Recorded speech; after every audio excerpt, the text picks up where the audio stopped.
ఈ మొక్క సార్ జామ చెట్టు ఇది పొలం మధ్యలో ఉండింది. అసలు ఇది కాదనుకున్నాం సార్ అసలు, ఎందుకంటే హైట్ వచ్చేసింది ఆల్మోస్ట్. ఇది ఎంత సార్, ఇప్పుడు దాదాపు ఒక 3 to 4 feet ఉంది. 3.5 feet ఉన్న టైంలో మొక్కని గడ్డగా తీసుకొచ్చి ఇటు జరిపాం. యూజువల్లీ ఆ రేంజ్ వస్తే చెట్లు రావు, చిన్న పిలకలు అయితే వస్తాయి సార్, అవి రావు. ఇంక పోయిందిలే, ఇంకా ఏదైతే అయిందనుకుని వదిలేస్తే ఇప్పుడేమో ఫుల్ పూత చూడండి కాత. ఇది ఎందుకంటే దానిలో ఉన్నది మంచిగా లాక్కుంటుంది కింద నుంచి వేర్ల లెవెల్లో. గ్రోత్ ఫిట్ దానికి వేసిన ఎఫెక్ట్ దీనికి సూపర్గా పనిచేసింది సార్.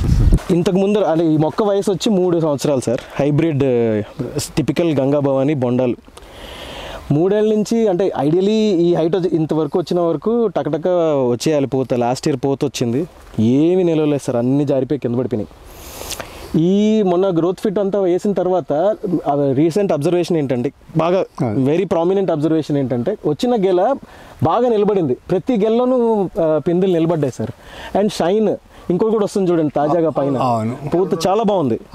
అంటే దీని కలర్ టెక్స్చర్ మారింది అండ్ చెట్టు ఈస్ డెఫినెట్లీ లుకింగ్ హ్యాపీ.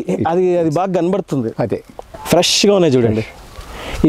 ఈ లైన్ అంతా మాకు బాగుపడింది సార్ దీనివల్ల. ఈసారి లాస్ట్ 2 months గ్రోత్ ఇది. అదే ఆల్రెడీ ఇప్పుడు ఇవి సార్ పాతవి, ఇవి చూడండి మొత్తం మాడిపోయి కొన్ని అయితే లిటరలీ రాలిపోయినాయి. ఇక్కడ ఈ హైట్లో ఉన్నప్పుడు కూడా వచ్చినాయి. ఇవన్నీ పాతవి. మనం అప్పుడు కెమికల్ ఓకే 2020 అవి కూడా వేయలేదు అనుకోండి దీనికి, మేబీ పక్కన వాడి సీపేజ్లోంచో రావడం ఉండొచ్చు. కానీ ఈసారి వచ్చిన కాయ సైజు పర్ఫెక్ట్. అంటే ఎంత లాస్ట్ 2 months వేసిన గ్రోత్ ఫిట్ వేసిన తర్వాత